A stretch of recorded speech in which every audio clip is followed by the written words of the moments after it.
د زلمی خلیلزاد سفر ساده لیدنه که سیاسی ماموریت درنو لیدونکو ښه راغلاست. لیکوال حکمت الله کلیوال.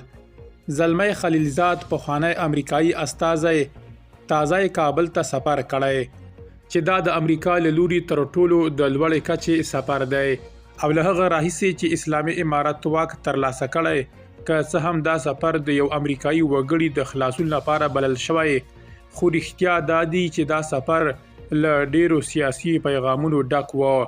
آیا دا یوازې د بندي د خلاصون سفر و که له اسلامي امارت سره د پټو خبرو پیل؟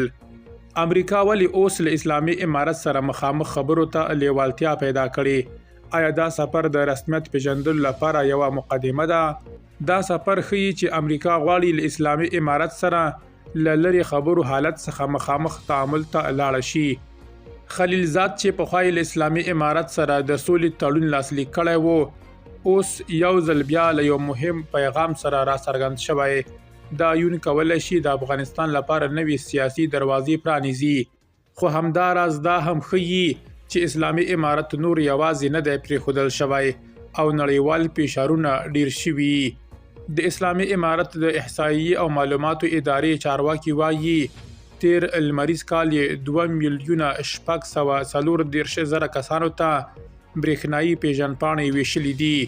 د دې ادارې له معلوماتو سره سم په ویشل شوو برېښنایي پیژندپاڼو کې 715,000 یې ښځې دي، 660,000 په کابل، له 200,000 څخه ډېرې په هرات، نږدې 190,000 په کندهار، نږدې 172,000 په بلخ او څه باندې 117,000 په ننګرهار کې ویشل شوي دي.